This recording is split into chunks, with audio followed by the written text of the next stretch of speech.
कहानी की शुरुआत में हम देखते हैं कि बिजनेस में लॉस होने की वजह से जेफरी नाम का एक बिजनेसमैन अपने पार्टनर और अपनी वाइफ का मर्डर करके जल्दी से अपने घर पर पहुंचता है और अब वो पुलिस से बचने के लिए अपनी दोनों बेटियां विक्टोरिया और लिली को लेकर घर से निकल जाता है। इस दौरान वो डर की वजह से काफी तेज गाड़ी चला रहा था। उसकी बड़ी बेटी विक्टोरिया उसे गाड़ी धीरे चलाने के लिए कहती है, तभी ध्यान भटकने की वजह से उनकी गाड़ी का एक्सीडेंट हो जाता है। अब सीन शिफ्ट होता है और हम जेफरी के जुड़वा भाई लुकस को देखते हैं जो पुलिस से अपने भाई के बारे में पूछता है। इस तरफ जेफरी अपनी दोनों बेटियों के साथ बच गया था। वो चलते चलते एक छोटे से घर तक आ पहुंचता है। तभी विक्टोरिया को घर में से कोई गुजरता हुआ नजर आता है। उससे पहले कि वो अपने डैड को इस बारे में बताती, उसके डैड उसे घर के अंदर आने के लिए कहते हैं। फिर घर के अंदर जाकर जेफरी आग जलाता है क्योंकि बाहर बहुत ज्यादा ठंड थी। फिर हम देखते हैं कि जेफरी काफी दुखी था क्योंकि उसकी लाइफ बर्बाद हो चुकी थी। वो फैसला करता है कि वो खुद के साथ अपनी बेटियों को भी मार डालेगा। फिर वो विक्टोरिया का ध्यान भटका कर उसे गन से शूट करने की कोशिश करता है। तभी अचानक एक साया उस पर हमला कर देता है। विक्टोरिया ये सब ठीक से नहीं देख पाती क्योंकि उसके डैड ने उसका चश्मा पहले ही निकाल लिया था। फिर वो अपनी छोटी बहन के साथ वहीं नीचे बैठ जाती है। तभी उसे एक चेरी दिखाई देती है जिससे विक्टोरिया काफी खुश हो जाती है क्योंकि उसे चेरी बहुत पसंद थी। फिर हम 5 साल बाद के समय को देखते हैं जहां लुकस अभी भी अपने भाई को ढूंढ रहा होता है। तभी उसे बंसी नाम के आदमी का फोन आता है जिसे उसने अपने भाई को ढूंढने का काम सौंपा था। वो बताता है कि हमारी कोशिश जारी है, हम बहुत जल्द तुम्हारे भाई को ढूंढ निकालेंगे, तुम बस पेमेंट तैयार रखना। लुकस उसे कहता है कि तुम्हें इस बात की फिक्र करने की जरूरत नहीं है। लुकस अपनी गर्लफ्रेंड एनाबेल के साथ रहता है और वो अपने भाई को ढूंढने के लिए किसी भी हद तक जा सकता है, लेकिन उसकी गर्लफ्रेंड को इस बात से कोई भी फर्क नहीं पड़ता क्योंकि वो उसे बहुत प्यार करती है और हर हालत में उसका साथ देने के लिए तैयार है। इस तरफ बंसी और उसका साथी जेफरी की कार को ढूंढ निकालते हैं। फिर वो अपने डॉग की मदद से उस घर तक पहुंच जाते हैं। वहां उन्हें विक्टोरिया और लिली मिल जाते हैं जो पूरी तरह से जंगली हो चुकी थी। फिर बंसी उन दोनों बहनों को शहर में लाकर लुकस को सौंप देता है। यहाँ पर हैरान करने वाली बात यह थी कि ये दोनों छोटी लड़कियां 5 साल तक कैसे जिंदा रही और इतने साल कौन उन्हें प्रोटेक्ट करता रहा, ये सब हमें आगे पता चलेगा। फिर लुकस उन दोनों बहनों का ट्रीटमेंट एक डॉक्टर ड्रेफस से करवाता है।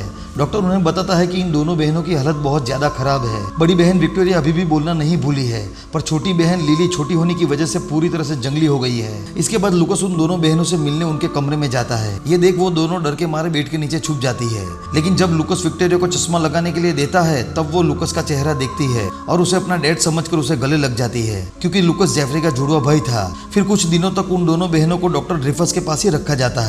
फिर डॉक्टर ड्रेफस कोर्ट में उन दोनों बहनों की सिचुएशन एक्सप्लेन करता है और बताता है कि वो दोनों धीरे धीरे ठीक हो रही है और उनकी हालत पहले से काफी सुधर चुकी है। साथ में वो बताता है कि इन दोनों बच्चियों ने खुद को प्रोटेक्ट करने के लिए अपने मन में काल्पनिक गार्डियन बना लिया है जिसे वो मामा के नाम से बुलाती है। इसलिए अगर उन्हें बहुत सारा प्यार मिले तो वो दोनों बहनें अपनी लाइफ नॉर्मल तरीके से जी सकती है। अब उन दोनों बहनों की मौसी जीन चाहती थी कि उनकी कस्टडी उसे मिले और वही इस केस को लड़ रही थी, लेकिन लुकस ऐसा बिल्कुल भी नहीं चाहता था। अब कोर्ट लुकस को उन दोनों बच्चियों की कस्टडी दे देता है क्योंकि कोर्ट को लगता है कि लुकस और एनाबेल एक कपल है और वो दोनों अच्छी तरह से इन बच्चियों का देखभाल कर पाएंगे। कोर्ट के इस फैसले से लुकस काफी खुश था। फिर वो दोनों बहनें लुकस के साथ रहने लगती है। फिर एक दिन लिली किसी के साथ खेल रही होती है। तभी हम देखते हैं कि विक्टोरिया तो बाहर है, तो फिर लिली किसके साथ खेल रही थी। फिर रात को एनाबेल को एक साया नजर आता है जिससे वो काफी डर जाती है। वो लुकस को वहां चेक करने के लिए भेजती है, लेकिन उसे वहां कोई भी नहीं मिलता। फिर वो दोनों मिलकर पूरे घर की तलाशी लेते हैं। एनाबेल देखती है कि दोनों बच्चियां सोई हुई है, लेकिन लुकस को दीवार में एक छोटा ब्लैक होल दिखाई देता है जिससे कीड़े निकल रहे होते हैं। जब लुकस उस होल को ध्यान से देखता है तभी अचानक एक भयानक साया उस होल से निकलकर लुकस को धक्का दे देता है जिससे लुकस बुरी तरह से सीढ़ियों से नीचे गिरकर जख्मी हो जाता है। फिर एनाबेल उसे हॉस्पिटल ले जाती है। इस दौरान वो लड़कियों को लेकर काफी परेशान थी।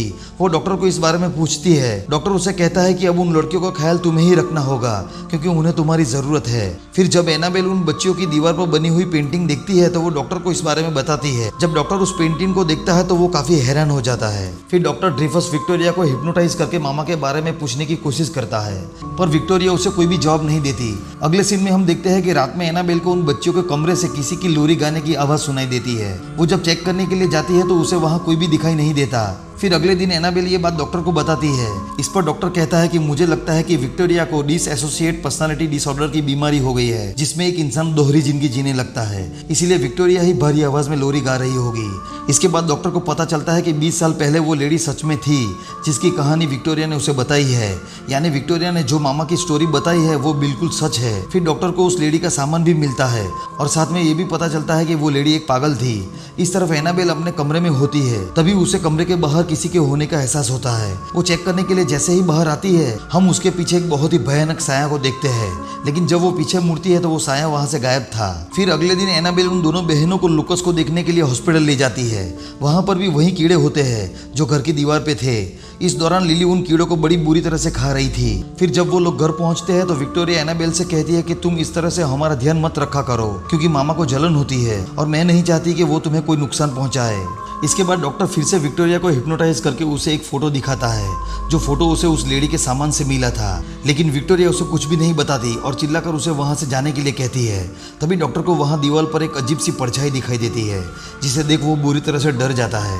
अब डॉक्टर उस पागल लेडी का राज जानने के लिए उसी छोटे घर में पहुंचता है जहां पर वो बच्चियां पिछले 5 सालों तक थी। इस तरफ एनाबेल को सपने में एक चर्च दिखाई देता है, जहां एक लेडी नन को मार देती है और उसके बच्चे को लेकर जंगल की तरफ भागती है, लेकिन वो चारों तरफ से फंस जाती है क्योंकि चर्च के लोग उसका पीछा कर रहे थे। अब कोई रास्ता न मिलने पर वो खाई से नीचे पानी में कूद जाती है, जिससे वो वहीं पर मारी जाती है। तभी एनाबेल की नींद खुल जाती है। उसी वक्त एक साया उसके बिल्कुल करीब आ जाता है, जिससे वो बुरी तरह से डर जाती है, लेकिन आंख झपकते ही वो साया वहां से गायब हो जाता है। इधर लिली को मामा बुला रही होती है, इसीलिए लिली विक्टोरिया को जगाती है, लेकिन वो मामा के साथ जाने से मना कर देती है, इसीलिए लिली अकेले ही चली जाती है। इधर डॉक्टर को घर में वही ब्लैक होल दिखाई देता है, जैसा लुकस ने अपने घर की दीवार में देखा था। उस ब्लैक होल से खून निकल रहा था। उसी वक्त उसे मामा की आवाज सुनाई देती है, तभी उसकी टॉर्च बंद हो जाती है, इसीलिए वो कैमरे से उसकी फोटो निकालने लगता है। तभी मामा डॉक्टर पर हमला कर देती है, जिससे डॉक्टर वही मारा जाता है। इसके बाद जब एनाबेल बच्चों के कमरे में होती है, तभी उसे अलमारी में से कुछ आवाज सुनाई देती है। जब वो चेक करती है तो वो देखती है कि वहां पर एक ब्लैक होल है, इसीलिए वो डॉक्टर को फोन करती है, लेकिन उसे नहीं मालूम कि बेचारा डॉक्टर तो कब का मर चुका था। इसीलिए वो डॉक्टर से मिलने के लिए उसकी ऑफिस पर पहुंचती है। डॉक्टर उसे वहां नहीं मिलता, इसीलिए वो चुपके से केबिन के अंदर जाती है और विक्टोरिया से रिलेटेड सारे टैब लेकर वापस आ जाती है। घर आकर जब वो सारे टैप देखती है तो उसे पता चल जाता है कि मामा सच में है। इस बात से वो काफी दुखी हो जाती है, क्योंकि वो समझ गई होती है कि बच्चे किन मुश्किलों से गुजरे हैं। इधर लुकस हॉस्पिटल से उस छोटे घर पे जाने के लिए निकल जाता है। फिर रात होने के बाद वो दोनों बहनें एनाबेल के पास जा रही होती है। तभी लिली को मामा दिखाई देती है, जिससे वो बहुत खुश हो जाती है, लेकिन मामा उन दोनों को पीछा करने लगती है, जिससे लिली विक्टोरिया को बाहर छोड़कर खुद को कमरे में बंद कर लेती है। तभी वहाँ एनाबेल भी आ जाती है। फिर वो दोनों मिलकर कमरे का दरवाजा खोलते हैं। वो देखते हैं कि लिली काफी डरी हुई है। तभी उन्हें वहाँ मामा दिखाई देती है, जो काफी खौफनाक लग रही थी और उनकी तरफ हमला करने के लिए बढ़ रही थी। ये देख वो तीनों वहाँ से भागने लगते हैं, लेकिन मामा एनाबेल को पकड़ लेती है और उसे नुकसान पहुंचाने की कोशिश करती है, पर विक्टोरिया उसे ऐसा करने से मना करती है और कहती है कि तुमने मुझसे वादा किया था कि तुम किसी को भी नुकसान नहीं पहुंचाओगी। ये सुनकर मामा विक्टोरिया के पास आती है और उसके चश्मे को तोड़ देती है। तभी वहाँ उन बच्चियों की मौसी जिन पहुंच जाती है, जिस पर मामा हमला कर देती है। फिर जब विक्टोरिया नीचे पहुंचती है तो देखती है कि जिन अब पूरी तरह से मामा में बदल चुकी है। इसके बाद हम देखते हैं कि मामा के मरने के बाद उसकी डेड बॉडी में वैसे ही अजीब से कीड़े पड़ गए थे, जैसे हमने घर की दीवार में देखे थे। फिर जब एनाबेल को होश आता है तो वो देखती है कि घर पर कोई भी नहीं है, इसीलिए वो उस डॉक्टर के मैप के सहारे मामा के छोटे घर की तरफ निकल पड़ती है। बीच रास्ते में अचानक से लुकस उसकी गाड़ी के सामने आ जाता है। वो उसे बच्चियों के बारे में पूछता है। एनाबेल उसे बताती है कि मामा उन्हें ले गई है। फिर वो दोनों उस घर के अंदर पहुंचते हैं। वहाँ उन्हें जीन दिखाई देती है, जो कि अब मर चुकी थी। फिर जब वो बाहर आते हैं तो उन्हें पहाड़ी पर मामा के साथ साथ विक्टोरिया और लिली दिखाई देते हैं, इसलिए वो दोनों उन्हें बचाने के लिए पहाड़ी की तरफ भागते हैं। लेकिन उन्हें देखते ही मामा उन दोनों बहनों को अपने पास बुलाने लगती है। लिली पहाड़ी से नीचे गिरने ही वाली होती है, तभी लुकस उसे बचा लेता है, जिससे मामा गुस्से में आकर लुकस पर हमला कर देती है। फिर वो एनाबेल की तरफ बढ़ती है। एनाबेल के हाथ में एक छोटी बच्ची थी, जिसे देख मामा काफी इमोशनल हो जाती है, क्योंकि वो उसकी बच्ची थी। उसे देखते ही वो अपने असली रूप में आने लगती है।